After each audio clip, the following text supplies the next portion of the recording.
करते हैं बुलेटिन की शुरुआत। पहली खबर भागलपुर से आपको बताएंगे, जहां नाथनगर थाना क्षेत्र के अजमेरीपुर बेरिया गांव में गैस सिलेंडर में आग लगने से एक बड़ा हादसा हो गया है। आग इतनी तेजी से फैला कि देखते ही देखते कई घर पूरी तरह जलकर खाक हो गए। खाना बनाने के दौरान अचानक गैस लीकेज हुआ और सिलेंडर में आग पकड़ ली। घटना के समय घर में मौजूद सभी लोगों को समय रहते सुरक्षित बाहर निकाल लिया गया, जिससे कोई जनहानि नहीं हुई। हालांकि आग में करीबन 5 लाख रुपए नगद सहित घर का सारा सामान जलकर खाक हो गया। तस्वीरें आप देख रहे हैं, आग में जलकर कई घर खाक हो गए हैं और ये तस्वीर आपको सिलेंडर में लगी आग की हम दिखा रहे हैं। लाखों के सामान का नुकसान हो चुका है। गैस लीकेज की वजह से आग लगी है और आग की यह भयावह तस्वीरें सामने आई है भागलपुर के नाथनगर थाना क्षेत्र से, जहां आग में जलकर कई घर खाक हो गए हैं। कई लोगों की संपत्तियां बर्बाद हो गई है, लाखों का नुकसान हो गया है। गैस लीकेज की वजह से आग लगी, जिसकी तस्वीरें आप देख रहे हैं।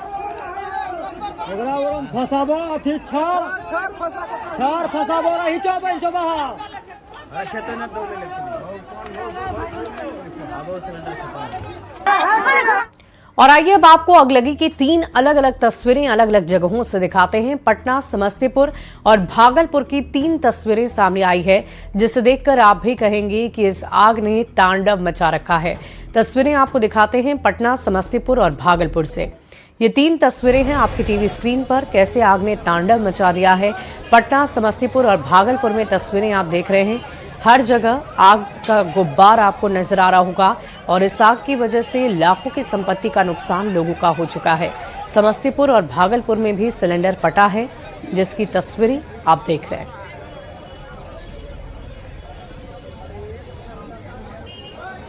तो पटना, समस्तीपुर और भागलपुर तीनों जगहों पर एक ही जैसी तस्वीर सामने आई है, जहां पर आग की वजह से लाखों की संपत्ति का नुकसान लोगों का हुआ है और लोग इससे काफी परेशान हुए, जिसकी वजह से भारी परेशानी लोगों को उठानी पड़ गई।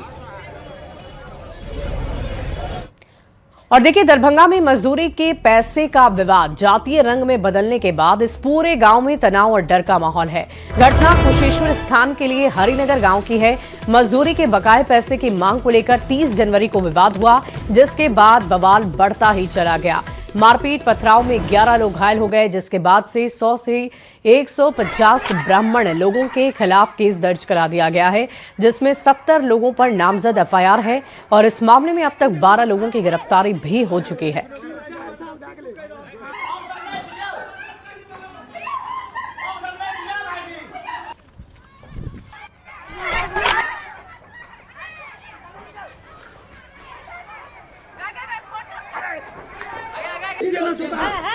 और आइए अब आपको सिलसिलेवार तरीके से ये बताते हैं कि कब कब क्या क्या हुआ है इस पूरे मामले में।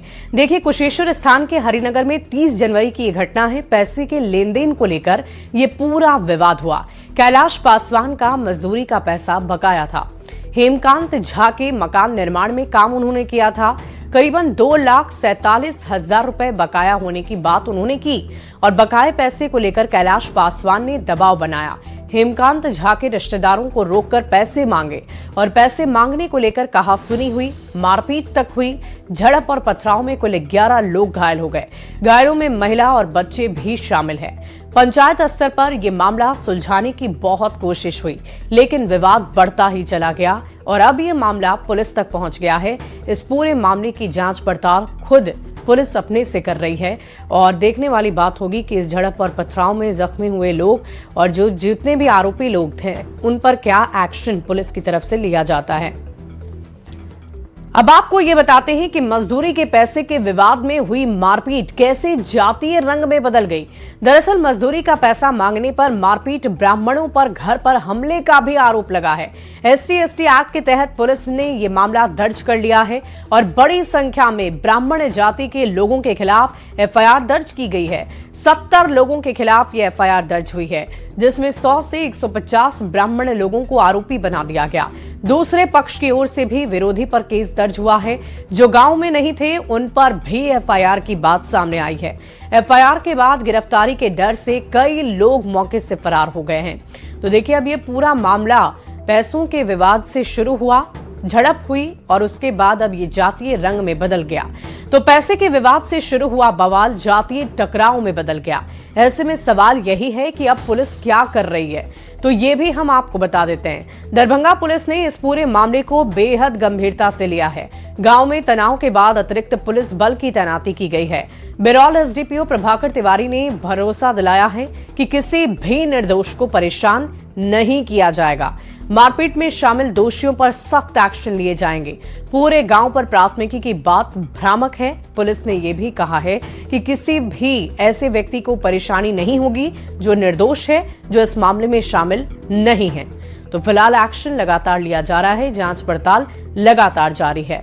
और देखिए, मनोज वाजपेयी की अपकमिंग फिल्म घूसखोर पंडित टीजर रिलीज होने के बाद ही विवादों में फंस गई है। नीरज पांडे के निर्देश में बनी घूसखोर पंडित का टीजर जारी होते ही सोशल मीडिया में इसके खिलाफ नाराजगी सामने आने लगी है। लोगों का कहना है कि जानबूझकर ब्राह्मणों को टारगेट किया जा रहा है।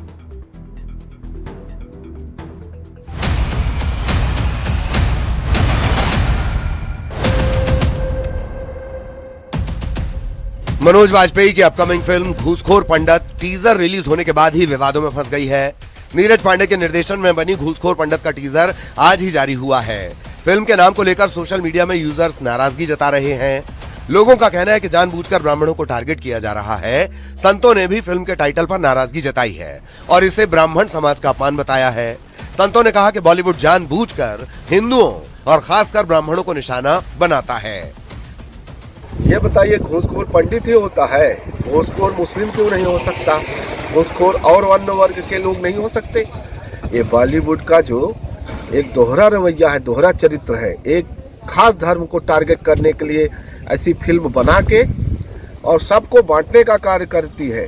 ऐसे फिल्म का बहिष्कार हो और जिसने बनाया है उसके ऊपर मुकदमा दर्ज किया जाए। मनोज वाजपेयी को शर्म आना चाहिए, क्योंकि मनोज वाजपेयी भी एक ब्राह्मण ही हैं और इस तरह से वो पंडित को घूसखोर साबित करना चाहते हैं। टाइटल क्या, उनको और कोई टाइटल नहीं मिला और कोई घूसखोर समाज में नहीं है, उसके लिए ऐसा नहीं बना सकते हैं पंडितों, क्योंकि एक वैश्विक स्तर का षड्यंत्र चल रहा है। ब्राह्मणों को टारगेट किया जा रहा है कि ब्राह्मण जो है समाज में सबसे ज्यादा समाज का शोषण करते हैं, ब्राह्मणों को बाइकाट किया जाए। जाति पर बात आई तो सियासत ने भी अंगड़ाई ले ली। तो भाजपा के नेता सेंसर बोर्ड में बैठे हैं। भारतीय जनता पार्टी की सरकार के अधीन सेंसर बोर्ड है और वहां जानबूझ के इस प्रकार के जो है टाइटल्स लाए जा रहे हैं, उन्हें अप्रूव किया जा रहा है। इसका मतलब या तो जो सेंसर बोर्ड में बैठे हैं वो महामूर्ख हैं और या फिर वो जानबूझ के इस देश में लोगों को लड़ाने का और अपमानित करने का कार्य कर रहे हैं। कांग्रेस पार्टी को तो अपना समय याद करना चाहिए जब सनातन का अपमान किया जाता था, फिल्मों के माध्यम से भी तुष्टीकरण की जाती थी। ये भारतीय जनता पार्टी की सरकार है जो सभी का सम्मान करती है। बीजेपी ने भी घूसखोर पंडित फिल्म के टाइटल पर विरोध जताया है। बीजेपी प्रवक्ता अवनीश त्यागी ने कहा कि जिम्मेदार लोगों को बेवजह के विवाद से बचना चाहिए।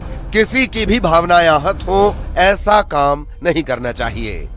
मनोज वाजपेयी ने जो नाम रखा है फिल्म का, ये बेहद आपत्तिजनक है और इस पर जो आपत्तियां हो रही हैं कोई गलत नहीं, क्योंकि इससे एक वर्ग विशेष की भावनाएं आहत होती हैं। तो आहत होने वाली भावनाओं को जिम्मेदार लोगों से बचना चाहिए। जिम्मेदार लोगों को ऐसी गलतियां नहीं करनी चाहिए। घूसखोर पंडित फिल्म का मामला अब कोर्ट तक भी पहुंच गया है। दिल्ली हाईकोर्ट में याचिका दायर कर फिल्म के टाइटल पर आपत्ति जताई गई और फिल्म पर रोक की मांग की गई है। इस मूवी के नाम को लेकर बहुत बड़े सवाल खड़े हुए हैं। कारण है कि इस मूवी का टाइटल यानी कि नाम जो है वो ब्राह्मण कम्युनिटी के लिए आपत्तिजनक शब्दों का प्रयोग करके दिखाया गया है। जी हां, पंडित से पहले एक बहुत ही आपत्तिजनक शब्द का प्रयोग किया गया जो कि किसी प्रकार से सहन योग्य नहीं है। इसी को लेकर एक याचिका मैंने आज दिल्ली हाईकोर्ट में दायर की है, जिसमें मैंने ये मांग की है कि इस मूवी के रिलीज को रोका जाए। विवाद इस कदर बढ़ चुका है कि फिल्म के बहिष्कार की मांग होने लगी। फिल्म के प्लॉट नहीं बल्कि इसके टाइटल में लिखा पंडित शब्द लोगों के आक्रोश का कारण बन गया है। सोशल मीडिया यूजर्स का कहना है कि ये फिल्म जातिवाद फैलाती है। पंडित शब्द का इस्तेमाल होना एक खास वर्ग पंडितों को टारगेट करता है। सवाल यह है कि क्या जानबूझकर फिल्म का ऐसा नाम रखा गया ताकि नेगेटिव पब्लिसिटी के जरिए प्रमोशन स्टंट को पूरा किया जा सके। Bureau report, news 18। और देखिए, पटना में रहकर नीट की तैयारी कर रही जहानाबाद की छात्रा संवेदना की संदिग्ध बलात्कार और हत्या के मामले में पटना पुलिस के बड़े अधिकारियों ने एक प्रेस कॉन्फ्रेंस कर कई जानकारी दी है, लेकिन मीडिया के सवालों का जवाब नहीं दिया। वहीं पुलिस के जवाब के बाद कहानी सुलझती नहीं नजर आ रही है।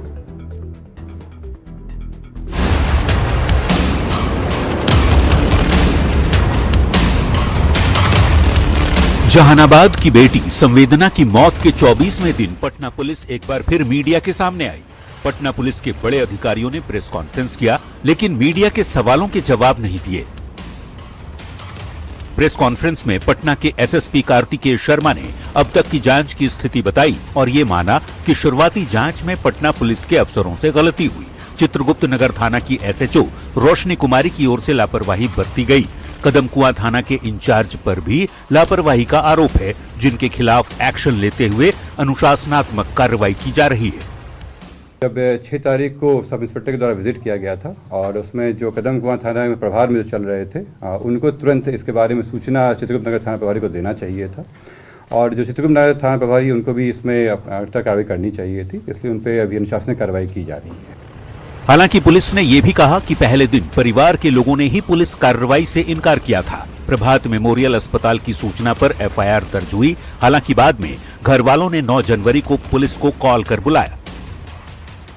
अग्रता अनुसंधान में बात निकल के आई कि जब इनको प्रभात मेमोरियल अस्पताल ले जाया गया तो वहाँ पे ये कोशिश की गई कि पुलिस केस दर्ज ना हो, परंतु प्रभात मेमोरियल के द्वारा 6 तारीख को एमएलसी काटा गया और थाना को इसके बारे में सूचना दी गई।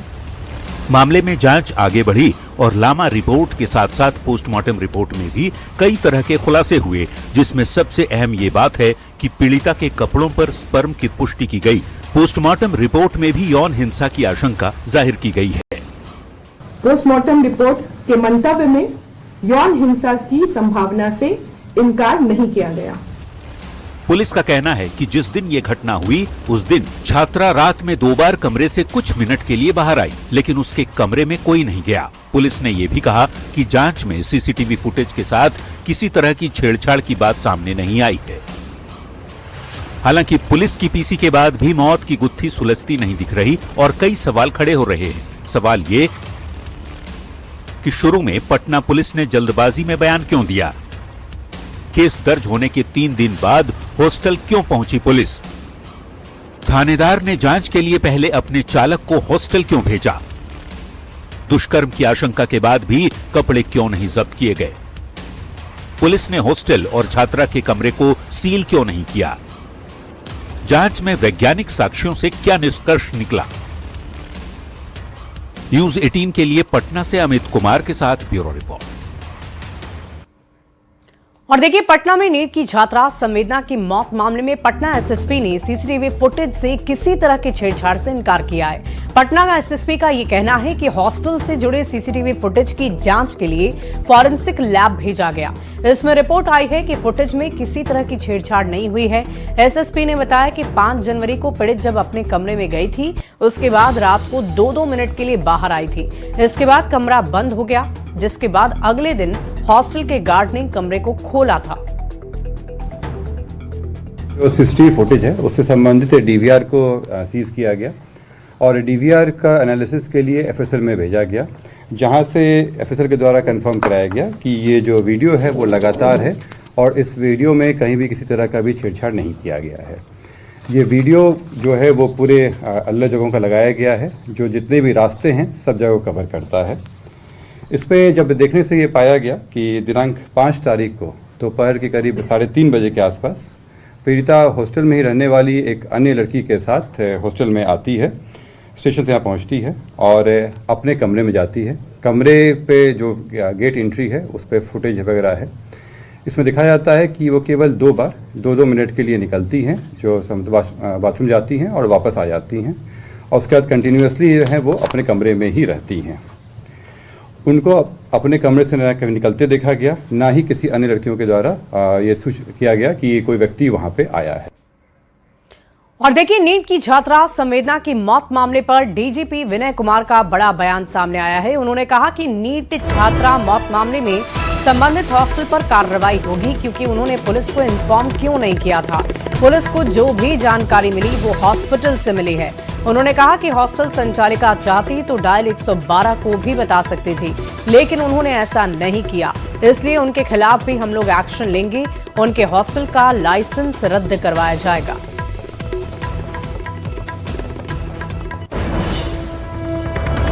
निश्चित रूप से जो मैनेजमेंट है वहां का हॉस्टल का, उसकी यह जिम्मेवारी है कि यदि सामान्य से सामान्य घटना होती है उसकी भी जानकारी थाना को दें, क्योंकि यह बच्चियों की सुरक्षा और उनके सुरक्षित भविष्य का सवाल है।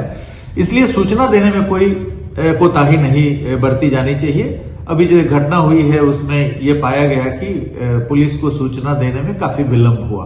ये हॉस्टल की भी जिम्मेवारी है, इसके लिए उन पे कार्रवाई की जाएगी और उनको हॉस्टल चलाने के जो लाइसेंस है उसको कैंसिल किया जाएगा। She can not run any hostel in Patna. हम लोग इंश्योर करेंगे कि जो भी संचालिका है जिसमें घटना हुई है उन्होंने पेरेंट्स को खबर कर दिया, इसके संकेत मिले हैं, लेकिन पुलिस को एकदम ही नहीं खबर किया। डायल 112 को खबर कर सकते हैं, डायल 112 यहाँ पे अवेलेबल है, 10 मिनट के अंदर में हमारी डायल 112 पहुंच जाती है। बिहार में हॉस्टल की सुरक्षा को लेकर विशेष तौर पर दिशा निर्देश जारी किए गए हैं। नए नियमों के अनुसार सभी गर्ल्स हॉस्टल और लॉज में 24 घंटे महिला वार्डन की नियुक्ति अनिवार्य होगी। इसके अलावा वार्डन, गार्ड, रसोइया और सफाईकर्मी समेत सभी कर्मचारियों का पुलिस सत्यापन कराना जरूरी होगा। सुरक्षा व्यवस्था को मजबूत करने के लिए हॉस्टल के मुख्य गेट, गलियारे, डाइनिंग एरिया और पूरे परिसर में सीसीटीवी कैमरे लगाए जाएंगे, जिनकी रिकॉर्डिंग कम से कम 30 दिनों तक सुरक्षित रखनी ही होगी। वहीं नए दिशा निर्देशों के अनुसार जेडीयू प्रवक्ता ने इसकी तारीफ की है और उम्मीद जताई है कि इससे बेटियों की सुरक्षा बेहतर तरीके से हो सकेगी। वहीं आरजेडी और कांग्रेस प्रवक्ता ने सरकार की नीयत पर सवाल उठाते हुए और ठोस कदम उठाने की मांग कर दी है। ने जो एसओपी जारी किया है, जिसमें हॉस्टल में नियमित निगरानी, सीसीटीवी कैमरा, महिला वार्डन की नियुक्ति, सुरक्षा निगरानी के लिए महिला हेल्प डेस्क, तो 12 नंबर ऐप चलाने की, ट्रेनिंग की व्यवस्था की गारंटी करने का निर्देश दिया गया है। यह सुरक्षा संबंधी मानक के लिए आवश्यक है। लेकिन अभी भी 25% कार्य हुआ है। अभी उनको बाकी का कार्य करना, और हम लोग उन कार्यों को भी करवा के रहेंगे। उनको ये क्लियर करना चाहिए था कि इसको कौन सा डिपार्टमेंट कंट्रोल करेगा। महिला बाल विकास विभाग कंट्रोल करेगा, सामाजिक सुरक्षा विभाग कंट्रोल करेगा, और साथ ही साथ चूंकि उसमें बच्चियां जो रहती हैं वो 18 से कम वर्ष की रहती हैं, तो उसको भी लेकर एक विशेष प्रावधान करना चाहिए था। वाह, कमाल है। मतलब कोई भूखा शेर एक मेमने को कह रहा है कि आओ मेरे पास सुरक्षित रहोगे। असली गुनाहगार सरकार ही है। बेटियों का दुश्मन, बेटियों का लुटेरी ये सरकार है। नोच के खा रही है ये सरकार, इसलिए इसके झांसे में बेटियां ना आए। बोकारो से बड़ी खबर आ रही है। हाथियों का आतंक जारी है। एक ही परिवार के 3 लोगों को मार डाला है। 2 महिला सहित 3 लोगों की जान ले ली है। एक महिला गंभीर रूप से घायल बताई जा रही है। ग्रामीणों में फिलहाल दहशत का माहौल है। महुआटांड़ थाना क्षेत्र का ये मामला बताया जा रहा है। बड़ी खबर आपको बता रहे हैं। हाथियों के आतंक से जुड़ी हुई एक खबर आ रही है बोकारो से, जहां एक ही परिवार के 3 लोगों को मारा है। 2 महिला सहित 3 लोगों की जान ले ली गई है। एक महिला गंभीर रूप से घायल बताई जा रही है। और देखिए, बिहार के जेल में बंद कैदियों की गतिविधियों पर नजर रखने के लिए सभी जेल परिसर में लगे कैमरे की संख्या बढ़ाई जा रही है। साथ ही विशेष टावर लगाने की प्रक्रिया भी शुरू कर दी गई है। गृह विभाग से मिली जानकारी के अनुसार केंद्रीय आदर्श कारा बेऊर समेत बिहार के 53 जेलों में 9000 हाईटेक AI तकनीक से लैश नए कैमरे लगाए जा रहे हैं। इसके अलावा कैदियों के मनोरंजन के लिए रंगीन टीवी भी लगाई जाएगी। बिहार में जेलों में निगरानी जो है वो और सख्त की जाएगी। केंद्रीय आदर्श कारा जेल सहित बिहार के कई जेलों में जो है वो सीसीटीवी कैमरे जो हैं वो बढ़ाए जाएंगे, और जो जानकारी मिली है उसके मुताबिक 9000 कैमरे जो हैं वो लगाए जाएंगे। बताते ये चले कि कैदियों की सुरक्षा और निगरानी से लेकर के मनोरंजन तक के उपाय किए जा रहे हैं। कैदियों की गतिविधि पर नजर रखने के लिए सभी जेल परिसर में कैमरे लगाए जाएंगे। वहीं मोबाइल कॉल रोकने के लिए विशेष टावर लगाने की प्रक्रिया भी शुरू कर दी गई है। इसके अलावा कैदियों के मनोरंजन के लिए रंगीन टीवी भी लगाया जाएगा। गृह विभाग से जो जानकारी मिली है उसके अनुसार बिहार के 53 जिलों में करीब 9000 से अधिक जो क्लोज सर्किट कैमरे जो हैं वो लगाए जाने की प्रक्रिया शुरू कर दी गई है और यह जिम्मेवारी जो है वो वेल्ट्रॉन को सौंपी गई है। इस पर करीब 155 करोड़ रुपए की लागत आएगी। इन कैमरों का केंद्रीयकृत मॉनिटरिंग सिस्टम भी जो है वो जोड़ा जाएगा उससे, ताकि मुख्यालय से मॉनिटरिंग की जा सके। इसके अलावा 8 केंद्रीय कारा सहित 15 महत्वपूर्ण जेलों में विशेष टावर लगाए जाएंगे ताकि अनचाहे मोबाइल कॉल को रोका जा सके। इसके लिए tower of harmonic call blocking system यानी कि THCVS लगाने का काम जो है वो 6 महीने में पूरा किया जाएगा। और बताते चले कि केंद्रीय आदर्श कारा ब्यूरो समेत बक्सर, भागलपुर, मुजफ्फरपुर, गया, मोतिहारी और पूर्णिया के सेंट्रल जेलों में यह कैमरे जो हैं वो 9000 कैमरे लगाए जाएंगे। तो ये जो व्यवस्था है वो जेलों की सुरक्षा को लेकर के की गई है और आगे आने वाले दिनों में और भी जो कैमरे हैं या दूसरे जो जेल की सुरक्षा से जुड़े उपाय जो हैं, तकनीक जो है उसका इस्तेमाल जेल प्रशासन करने वाला है। कैमरा पर्सन सुबोध के साथ अमित माठ, न्यूज 18 पटना। और देखिए, गोपालगंज में तीसरे दिन भी कड़ी सुरक्षा के बीच इंटर की परीक्षा ली जा रही है और आज पहली पाली में फिजिक्स तो दूसरी पाली में जियोग्राफी और बिजनेस स्टडीज की परीक्षा ली जा रही है। परीक्षार्थी परीक्षा के निर्धारित समय को लेकर सजग नजर आए। एंट्री के आधे घंटे पहले ही परीक्षार्थी प्रवेश कर गए। इसके पहले 1 मिनट की देरी से कई परीक्षार्थियों की परीक्षा छूट चुकी है, लिहाजा आज सभी परीक्षार्थी निर्धारित वक्त पर परीक्षा केंद्रों पर प्रवेश कर गए हैं, जिसकी तस्वीरें आप देख रहे हैं। इंटर की परीक्षा का आज तीसरा दिन है। बिहार इंटरमीडिएट बोर्ड परीक्षा का आज तीसरा दिन है और तीसरे दिन सभी केंद्रों पर कड़ी सुरक्षा के बीच परीक्षा ली जा रही है। जो परीक्षार्थी हैं वो समय से ही प्रवेश कर चुके हैं केंद्र के अंदर और केंद्र के बाहर जो है ट्रैफिक व्यवस्था हो या फिर मजिस्ट्रेट की नियुक्ति हो या फिर पुलिस के जवान हो, उनकी तैनाती की गई है। आज अगर परीक्षा की शेड्यूल की बात करें तो आज तीसरे दिन प्रथम पाली में फिजिक्स की परीक्षा है और सेकंड पाली में जियोग्राफी की परीक्षा है। इसके साथ ही कॉमर्स के जो आईकॉम के स्टूडेंट हैं उनके लिए बिजनेस स्टडी की परीक्षा है। तो आज परीक्षा का तीसरा दिन है और निर्धारित समय पर ही जो परीक्षार्थी हैं वो सभी परीक्षा केंद्र पर प्रवेश कर चुके हैं। चूँकि पहले दिन की तरह जो तस्वीरें आई सामने, किस तरह से परीक्षा में 1 मिनट विलम्ब होने पर परीक्षार्थी परीक्षा से वंचित हो गए, तो उस तस्वीर के बाद से किसी भी केंद्र पर इस तरह की घटनाएं या फिर तस्वीर सामने नहीं आई। तो कुल मिलाकर गोपालगंज की अगर बात करें तो यहाँ 35 परीक्षा केंद्र हैं जहाँ पर 39,000 जो परीक्षार्थी हैं वो इस परीक्षा में शामिल हो रहे हैं। सभी केंद्रों पर इस वक्त सुरक्षा व्यवस्था कड़ी कर दी गई है। गोपालगंज के डीएम पवन कुमार सिन्हा और एसपी विनय तिवारी भी लगातार इस परीक्षा की मॉनिटरिंग कर रहे हैं। गोविंद कुमार, न्यूज 18। और फिलहाल इस बुलेटिन में अभी के लिए बस इतना ही। आप बने रहे न्यूज 18 बिहार झारखंड के साथ।